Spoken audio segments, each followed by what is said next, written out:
Hey everyone, this is Paul. Welcome to Intro to DJing, and today I want to talk a little bit about speakers. This is primarily going to be the difference between active and passive speakers, the pros and cons of each, and I'll talk a little bit about how to connect to them. Although once I give you this introduction, which will justify the types of cables, we'll talk about the cables and then we'll talk more about connecting to speakers once we understand speakers and cables.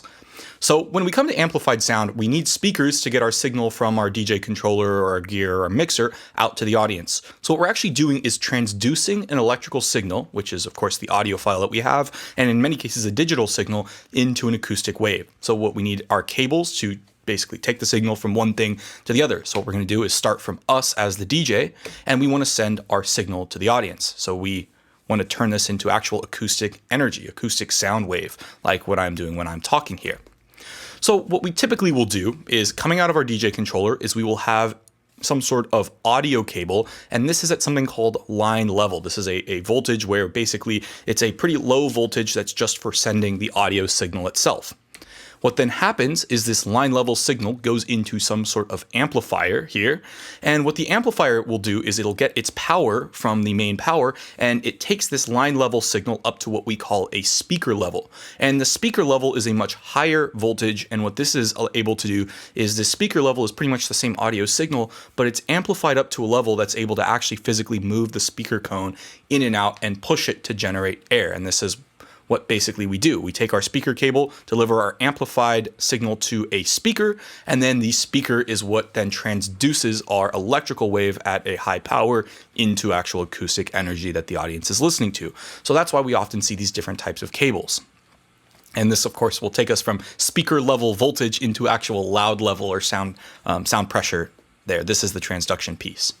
So the two main types of speakers you're going to encounter are passive and active speakers. So let me talk a little bit about each of them. They're pretty similar. The technology is the same. It's just where the amplifier is. For passive speakers, the amplifier is separate.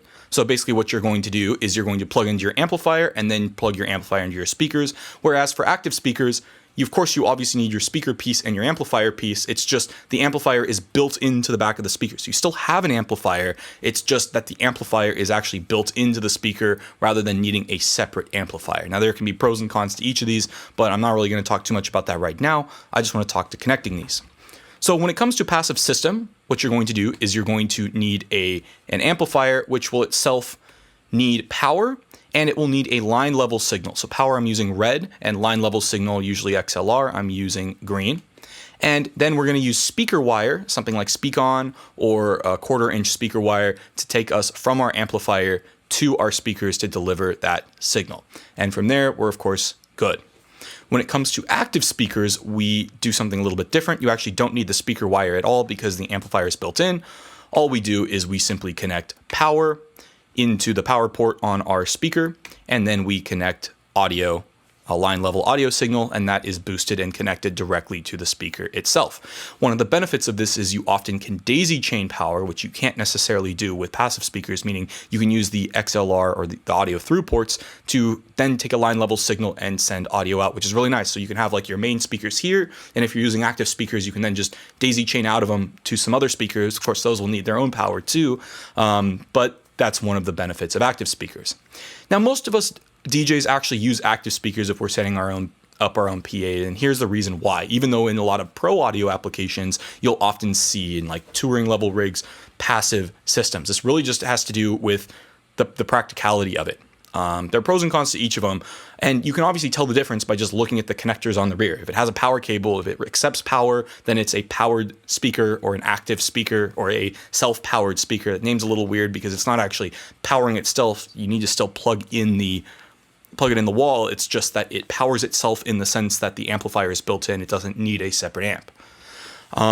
But the reason for this is active speakers are harder to blow up or mess up, and then this would be why they're my recommendation. You've matched the amplifier to the actual speaker itself, and often it's very difficult or harder to blow or similarly overdrive or mess up an active speaker. Whereas with a passive speaker, you could wire things incorrectly. You have to actually calculate the impedance, whether you're running them in parallel or series or bridged mode. You can clip your amp, which is actually sometimes worse than overdriving your speakers. So in many cases, it's better, in my view, if you're a DJ to use active speakers. Though if you're running a production company, you can save money and have all these different speakers and use the same set of amps powering them. Or you can have all the amps in one place and just get main power to them, and then you just only need one wire rather than needing audio and so on and so forth, audio and signal for your active speakers. The other thing I'll say is technology has come a long way. Don't let people tell you that passive speakers sound better. This is just a false statement. There are instances in which passive speakers using better components will sound better than active speakers, and part of this is just it's difficult to get so much good technology in a small little plate amp that goes into the back of a speaker. But in general, there is a lot of really, really good active speakers, to the point that I just find the convenience and having everything built in and matched far outweighs whatever possible benefits there could be for me. But if I was running a production company, perhaps things would be different. So reputable brands for powered speakers are things like QSE, JBL, RCF, and Bass Boss. And then on the really high end, you have things like L Acoustics, D&B, Fulcrum. Bass Boss also has a lot of really high end stuff as well. JBL is interesting. They have some lower end products. But once you start getting into their SRX stuff and above, they tend to be pretty good. And QSE has pretty solid track record for reliability.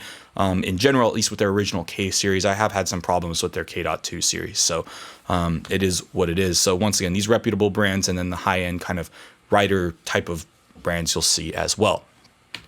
So thanks for watching, and in the next video we'll talk more about cables.